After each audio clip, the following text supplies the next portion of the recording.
EQN. Ayan o. Kahit yung master volume, ramdam mo yung ano. Tapos diretso tayo sa may mic, kasi mic yung pinaka-concern niya eh.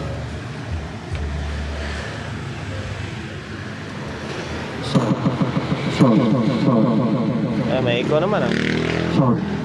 Ayun, nawawala oh. Diba?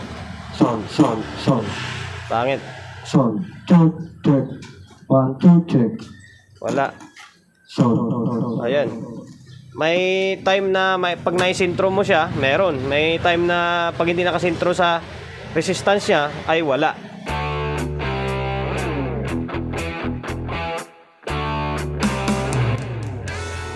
Welcome to my vlog. Today's video. Magtaka kayo, puro integrated yung gawa natin. Kasi pag integrated kasi ako. Pag power amp yung ginagawa ko. Ngayon, puro integrated eh. Kaya integrated mo na yung mga upload natin. Yan, bali, walk-in client natin. May nagdala rito, walk-in lang. TV audio na 802. May BT. BT, di may Bluetooth ito. Okay, may Bluetooth nga. Ito, may module dito eh. Ang issue, kaya dinala to dito sa akin, ay daw, yung mic, hindi daw nagma-mic or nagma-mic man, minsan walang echo. Tapos pag dito daw, pag ginagalaw-galaw, hagrak. Kasi daw, pinaglalaroan daw ng bata. Pinipihit-pihit daw. Tapos yung mga balances, hindi na gumagana. Yun yung issue natin na i-fix for today's video. Napaka-basic, di ba? Pasabihin ng iba, napaka-basic naman ng ginagawa pa natin ng vlog. Siyempre, para kahit paano, meron tayong content. And then, at the same time, baka ma-encounter kayo ng ganitong unit nyo, ganitong klaseng amplifier ninyo, di ba? Kahit na kayo lang gumawa, at least alam nyo kung paano gawin. Sundan nyo lang yung video ko. Yun yung mission natin for today's video, na ma-fix natin ng maayos yung unit ni sir. So bago natin simulan yan, siyempre promotion muna tayo agad. Sa mga hindi pa nakapag-follow, paki-follow, and then siyempre paki-share ng mga walang kwentang video natin sa my Facebook, YouTube channel. So hindi pa nakapag-subscribe, paki-subscribe, like, share, and then siyempre paki-hit ng bell button sa gilid para updated ka sa mga video na i-upload ko. Nag-upload ako ng video isang beses, dalawang beses sa isang araw. Bira lang ako magbintis. So ngayon, simulan natin. Bali, tatanggalin ko lang itong takip. Para, eto, okay naman ng... sige na nga, try muna natin. Paparinig ko muna sa inyo na ano yung control niya, yung kanya. Paparinig ko muna sa inyo na ganun nga yung issue. Ayan, plug in na. Kasi tinisting na namin to eh. Kaya may nakakabit na speaker na oh. Ano naman dito eh, pagkadala, check up muna or testing muna para malaman kung ano yung issue nya. Ayan, tapos audio source natin, itong laptop. Lagi na lang tayo nakaka-copyright, bahala na. Saglitin lang natin. EQN. Ayan kahit yung master volume, ramdam mo yung ano. Tapos diretso tayo sa may mic, kasi mic yung pinaka-concern niya eh.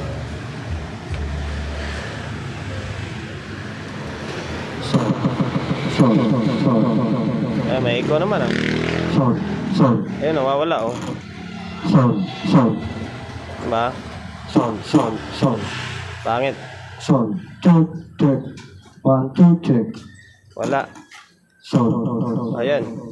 May time na pag naisintro mo siya, meron. May time na pag hindi nakasintro sa resistance niya, ay wala. Ganun din, same din sa itong balance niya oh, wala oh. Diba? Ayun, bali control lang yung problema nito. Papalitan lang naman yan. Okay, stay tuned na kayo, tatanggalin ko lang itong takip. So ngayon guys, bali ito, natanggal ko na yung takip niya. Then medyo matagal na rin siguro na hindi nabubuksan to. Kasi nakahaluin na. Visual check muna natin yung mga pyesa. Mga pyesa niya okay pa naman. Halos wala pa naman kalawang. Kailangan na linisin to. Kasi once na kumapit ng mga likabok dyan, kakainin na ng kalawang yan hanggang sa maputol, hanggang sa magka-problema na. Bagong-bago pa siya oh. Malinis pa. Alikabok lang talaga.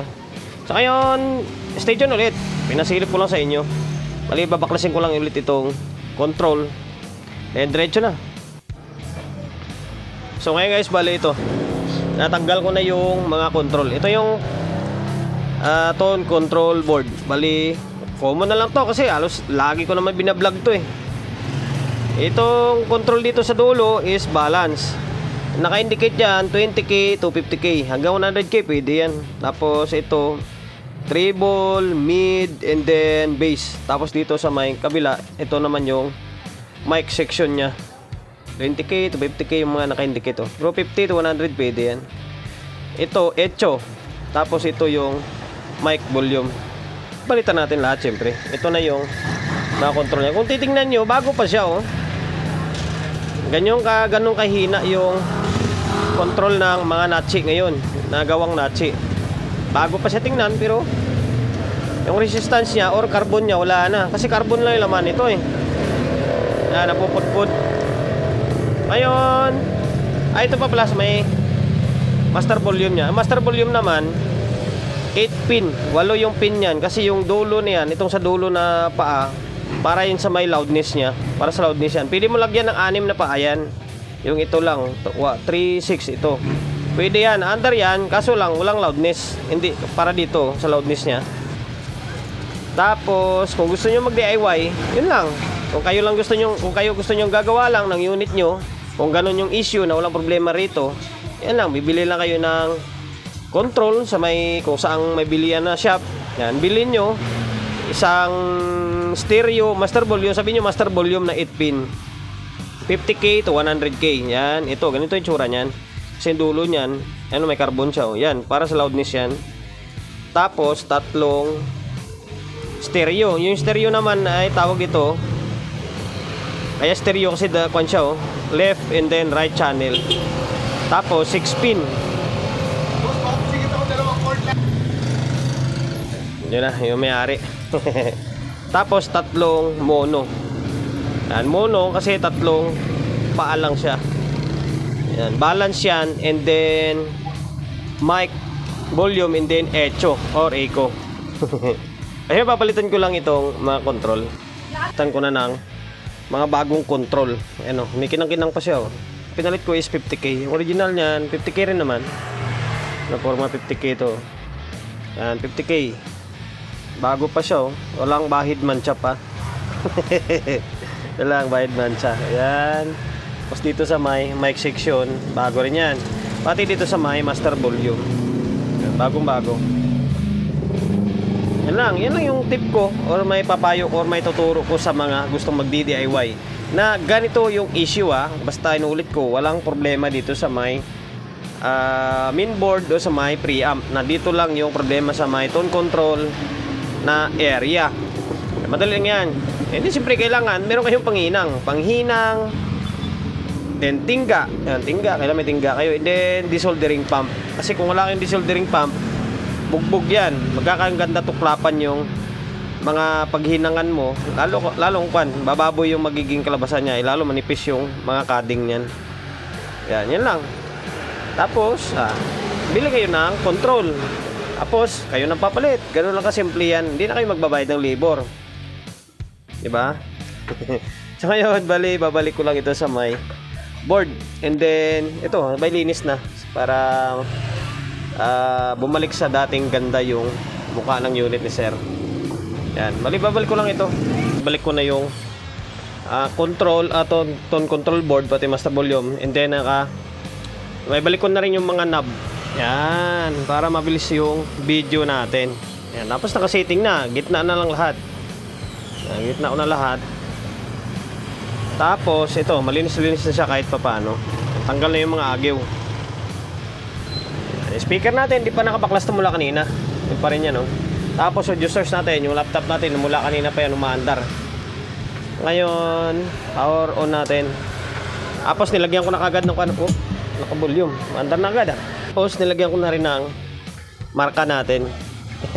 Lahat ng gawa ko is nilalagyan ko na ng sticker. Tingnan nyo. Tapos yung mga nabuo na, may mga sticker na yan.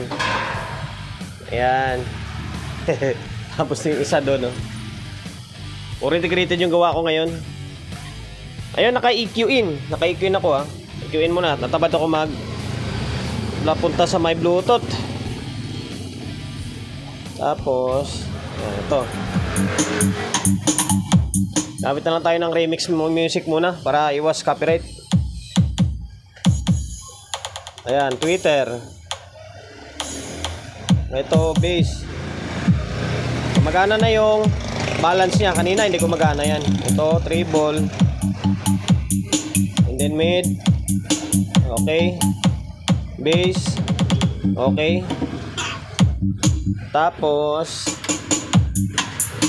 ito sa may mic section. Kasi yan yung pinaka-concern ni sir eh. Yung mic daw. Yan, mahilig siguro sa mag-video. Okay yun. Sound up. Sound. May echo na. Kanina walang echo eh. And then ito, pitpitin natin. Sound. Check mic testing. Sound. Sound. Okay. Sound. Sound. Sound. Check mic. Sound. Check mic testing. Sound. Check. Sound. Okay, flat. Echo. Sound. Check mic testing. Sound. Check 1, 2, check. Yan. Okay na. Back to normal na yung unit ni sir. Pansin ko sa DB Audio na amplifier, yung mga bagong labas ngayon, ang lalambot na mag-control nila, mabilis masira. Yan lang, hanggang dito na lang yung walang kwentang vlog natin. Naway may natutunan kayo sa walang kwentang vlog natin. Ayun, bali okay na.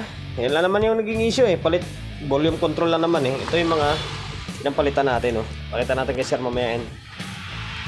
Yan lang guys, hanggang dito na lang. Promotion bago tayo magtapos. So, siyempre shop natin always on the go na 24/7. Number 41 Don Julio Gregorio Street sa Uyo Road sa Uyo, Quezon City.